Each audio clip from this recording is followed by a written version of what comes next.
অংশগ্রহণ করেছো, তাড়াতাড়ি আমাদের সেমিনার রুমে চলে এসো। আমরা আমাদের কম্পিটিশন খুব তাড়াতাড়ি শুরু করতে চলেছি। I am coming.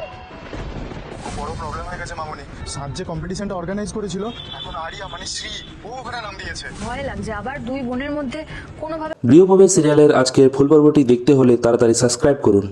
মোহনা আর সমিত একসঙ্গে কথা বলছিল। বাইরে দাঁড়িয়ে শুভলক্ষ্মী সব শুনছিল। তখন আদি এসে বলে, তুমি বাইরে দাঁড়িয়ে শুনছো কেন? ওরা প্রেম করছে আর তুমি আড়ি পাচ্ছ। মোহনা ভাবে যেভাবেই হোক শ্রীকে শুভলক্ষ্মীর কাছে ফিরিয়ে দিতে হবে। তার জন্য আমাকে দাদার সঙ্গে লড়াই করতে হলে আমি করব। শ্রীকে পেতে হলে আজই ওর সঙ্গে আমাকে একটা ডিল করতেই হবে। কেশবকে সাজ বলে, দাদাভাই তুই যে লুকিয়ে লুকিয়ে প্রেম করছিস সেটা কিন্তু আমরা জেনে গেছি। আর আমরা এটাও জেনে গেছি যে মেয়েটার নাম কি। মেয়েটার নাম হচ্ছে জাসমিন। কেশব বলে, আমি পরে সব বলবো তোদের, কিন্তু এখন বাড়ির কাউকে কিছু বলবি না তোরা। এক্ষুনি প্রমিস কর আমাকে। কেশবকে ফোন করে তার গার্লফ্রেন্ড বলে, তুমি কোথায় কেশব? আমি কিন্তু ইন্ডিয়াতে চলে এসেছি। আমি আর ওয়েট করতে পারলাম না কেশব। এবার আর আমি তোমায় কোথাও পালাতে দেবো না আমার থেকে। পরবর্তী পর্বটি দেখতে হলে অবশ্যই লাইক এবং সাবস্ক্রাইব করুন।